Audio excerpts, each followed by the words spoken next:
At the forefront of sports for all the wrong reasons, steroids have brought news, headlines, and press conferences to a new level of uncertainty.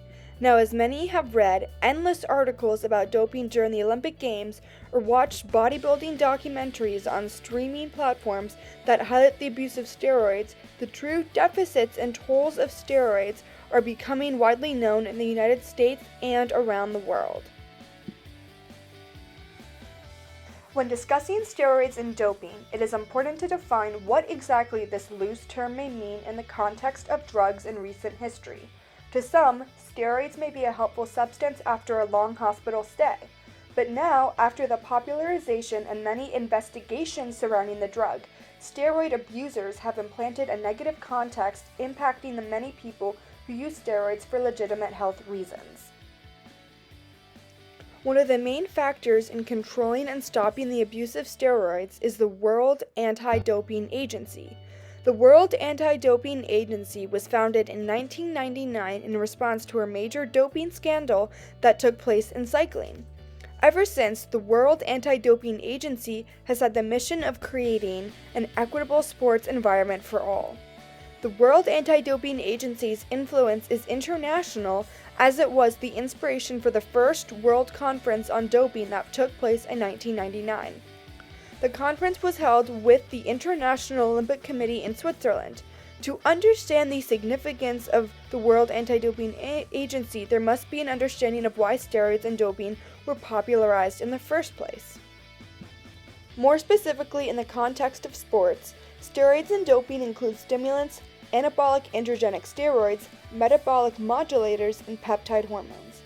Based on this list, one can easily assume just how far the steroid industry has evolved and infected society for the worse.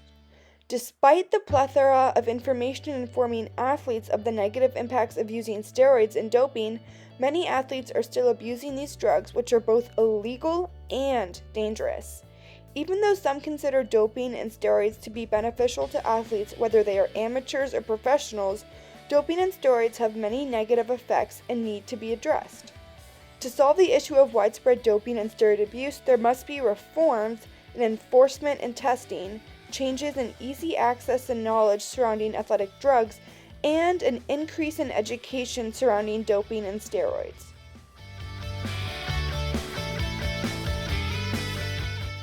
Thus, to understand steroids, one has to comprehend the history of bodybuilding.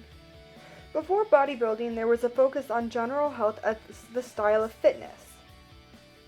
It would have been out of the norm to have a large amount of muscle for men and women. However, this all changed with the introduction of bodybuilding as a sport. Bodybuilding really took off in the 1970s. This encouraged many to use AAS steroids, androgenic anabolic steroids. It is important to note that the athletic community can't blame steroids on the bodybuilding sport, because steroids also took off in many other professional sports and high-level competitions. Many advances have been made in terms of how to test for steroid abuse.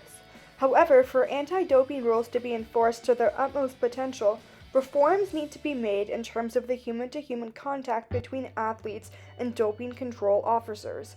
The relationship between the athletes and doping control officers must improve, because then a space of trust and respect can be built, which will overall improve the culture around anti-doping. However, it is inherently challenging to do such a thing when mandatory intrusive tests are involved. First of all, the athletes have no control over when the drug tests are done, because the doping control officers want to be able to make sure the athlete can't prepare for the test. In addition, doping control officers will often have to watch athletes urinate into a testing cup to make sure there is no tampering with the urine. This type of testing creates a power imbalance that makes it hard for the doping control officers to create rapport with the athletes. However, if rapport was to be made, then it really couldn't go very far, because there are strict rules about the interactions between doping control officers and athletes. So really, the World Agency Against Doping needs to find a balance in which athletes and doping control officers can trust each other while maintaining a level of professionalism that enables athletes to be successfully tested for doping and steroid abuse. As hypocritical as it sounds given the negative health impacts of steroid abuse and doping, many athletes gain these drugs from doctors and other health professionals. The fact that doctors distribute steroids for athletic abuse is outrageous given the evident and serious negative health side effects. In addition, doctors are supposed to be the authority figures that warn patients about the negative effects of drugs, so this abuse of their power needs to be stopped by law enforcement. If doctors cannot be trusted, then there is little hope in enacting effective change that will enable youth to get educated about steroids through their health professionals that they see. Doctors are not the only resource that athletes can use for steroid abuse. Oftentimes, athletes get steroids from training practitioners or the internet, or even in the gyms that they go to. The plethora of platforms that athletes can gain steroids from just proves how deep the issue of steroid abuse is. There are a lot of access points for steroids, which is why we need to increase law enforcement and create new laws that really make it a lot harder for athletes to gain access to these steroids. Not only do some athletes have limited knowledge about the specific legalities and rules surrounding doping and steroids, some just don't see doping as cheating.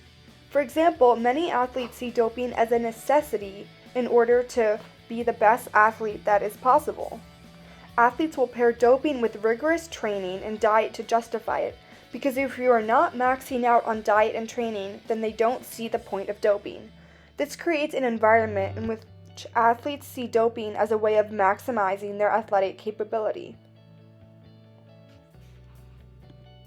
In many cases, athletes only see doping as cheating if you aren't doing everything you can in terms of diet and training.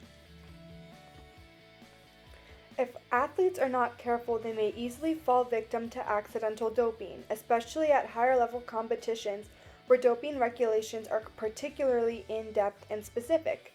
For example, it is common for elite athletes to take supplements which may contain certain levels of different chemicals and properties that, if taken at a high enough dose, could show up on a doping test. A particularly interesting case for accidental doping is the overuse of inhalers. Inhalers often contain a medication that, if taken in a large enough quantity, will show up on testing and will put the athletes marked down as cheating because it technically counts as doping. To address the issue of accidental doping, pharmacists need to play a larger role in the prescription of drugs to athletes. In other words, pharmacists should only prescribe medications that they know won't cause the athlete to be accused of cheating.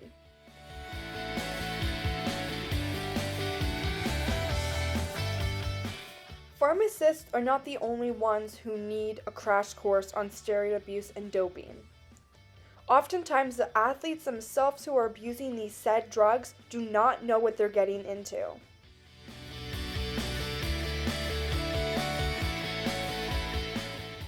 Oftentimes, information about doping and steroid abuse is spread through word of mouth.